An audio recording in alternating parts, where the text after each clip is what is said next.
to make a beautiful pass here. This will be the tactic episode because we've done everything to try and get things working. It did help us to become the first team to beat mighty Juventus. In this one, we dropped the counter press and just went counter, helping us to a 1-0 win. This approach also helped us beat Roma and AC Milan. However, annoying results against the likes of Torino and Lecce just set us back. This resulted in the first tactic switch where I went for a flat back five, moved us 2 central midfielders higher up, hoping to get more players through the middle. And we did have some success, including beating mighty Napoli, but drawing games we should have won, so that was scrapped as well. Next we tried a free up front, and this started promisingly with Condello and Ruti, the chosen ones, enjoying it. But Condello then went down with a mystery injury, and we just weren't clicking. This led to the latest formation, a 4-3-3. With loads of options up front, this could be a goer. And it's also got us through to another semi-final of the Coppa Italia. And the Europa League has gone well as well. We finished in the top 8, winning 6 out of the 8 matches. So as it stands after 26 matches, we are currently 7th in Serie A. We're in the Europa League round of 16 and we've got the semi-finals of the Coppa Italia coming up, and it's against Atalanta just like last year. So season-wise, it's looking pretty good. We're at the top end of a couple of competitions and the league is what it is. Now because of the league, and it looks like we're not going to progress into that top 4, I'm going to sacrifice the league and really focus on them 2 cups. Because we've got a chance here for Provercelli's first bit of silverware in forever. Semi-finals of the cup and the Europa League, which I've really got an eye on. And if you look at the league, we are 7th. We should still qualify for Europe, but I'm going to take a risk and rotate like crazy. It was all starting to look really rosy, but then transfer deadline came, and it was carnage. First up, centre-back Sebastian Alvarez. Porto trigger his release clause. He goes for 21.5 million. Same story for Ever Ramirez. Real Betis trigger his release clause, and he leaves for La Liga. And then Saudi attacked, taking away Willy Camboala.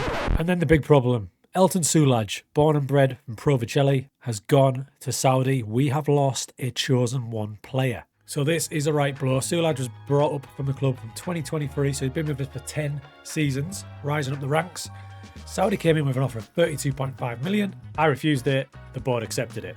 Reason being, before that, we were in the mud a bit in regards to finances because of the new stadium. So when they received that offer of 32.5 million, they took it out of our hands. He now goes to Saudi, where his value shot up to over 50 million. This was all done the week of deadline day, which didn't give me much time to act, but act I did. Sugawara came in as a backup right back. He only cost me 100,000, he'll be fine till the end of the season. And we'd lost the chosen one, but we brought back another. That's right, Marco Moretti returns for his 3rd stint at Provercelli. We've got him on loan from Norwich till the end of the season. It's great to have him back, and he started really well, scoring a few important goals for us.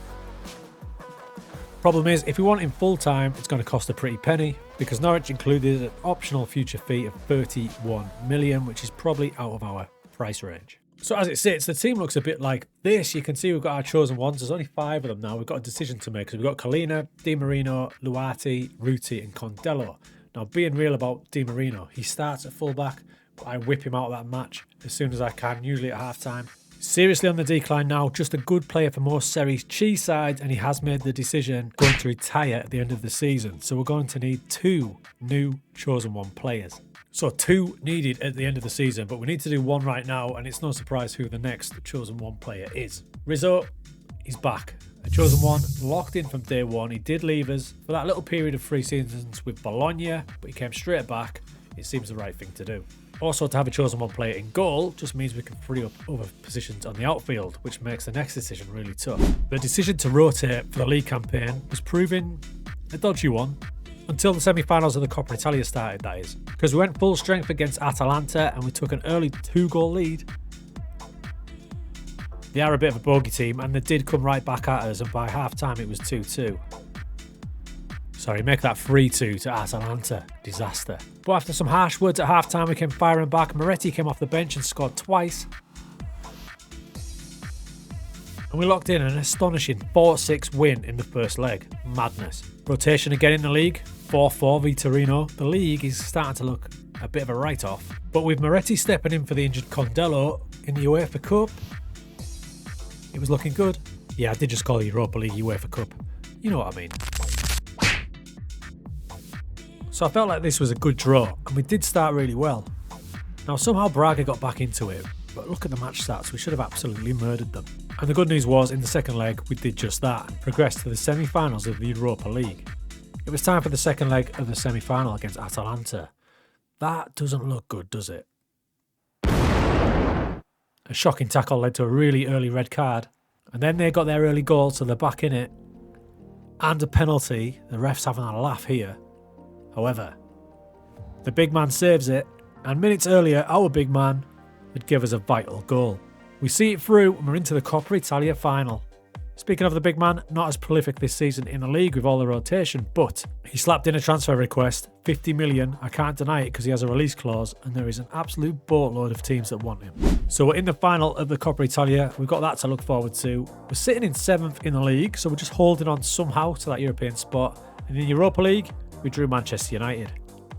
Rotation in the league cost us in the dress rehearsal for the cup final. Ouch. But then it was time for the Europa League, and we got an early penalty against Man United.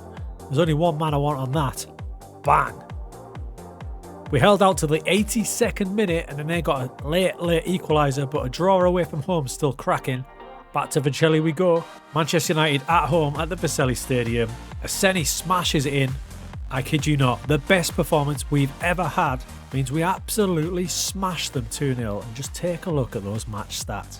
What is happening? So that is a beautiful screen. Now, our league form has tapered off. We've only got 3 games left. We are actually struggling to hit Europe now because I've prioritised these 2 competitions so much, but why wouldn't you? We're in the final of the Europa League and we've got Lens, so we've got a hell of a chance. The Coppa Italia, probably less of a chance because we're playing a team that just put 6 past us. The tactic has morphed again. Now we've dropped a half-back in there, Aliotti, who's perfect for it, so he drops in there when we've got the ball, which allows the 2 fullbacks to bomb forward. I say bomb forward. Di Marino kind of chugs to here, and then we chuck Parejo on to do the actual wing-back work. It has meant that injury to Condello, because he's injured again. It's a hip injury again. He's out for 3 months. So he's missing the entire season. It has meant that Moretti has been able to start, and he's been really handy, to be fair. And one final player we should mention is Asseni. He is classed as a wonder kid, and it's not hard to see why. He's flying, and he's been playing as a central midfielder in like that Mazzala role. I've got him as a central midfielder, but with player instructions to encourage him to go out wide. 14 assists, 13 goals, superstar. And it's funny, isn't it? Yaya last season could not stop scoring. This season, 1 in the league.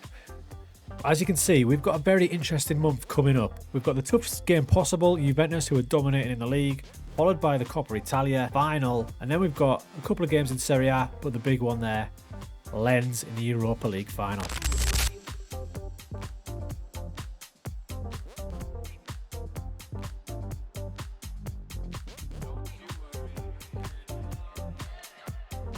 So yeah, a brutal cup final for Pro Vercelli. The sending off didn't help as 4 second half goals crush our dreams. So we're about to go into the Europa League final, but one point of note, I have brought Giuseppe Brunelli, a 16-year-old, into the first team squad, and if you look at him, it's not hard to see why. He's already valued between 13 and 17 million. He's going to be an absolute elite player. So the Europa League final is on the way, but we do have to address who will be the chosen one next season. Now, we do have a couple of options. You've just seen Brunelli. It's got to be him, hasn't it? But bear in mind that all my chosen ones, Ruticaliano, Condello, they're already forwards. We add him into the mix. Where are we going to put them all? Now, I've just promoted another player into the first team squad. This is Matteo Galanda, and he can play pretty much anywhere. Look at that, even at wing back, and he's going to be a pretty elite player as well. Could he be the man to jump into that chosen one berth? We already have Luca Rossetti, who's been a part of the first team squad. He's played 22 games overall this season. Yeah, it's a tricky one. But now it's time for that Europa League final, the biggest game in recent Pro Vercelli history.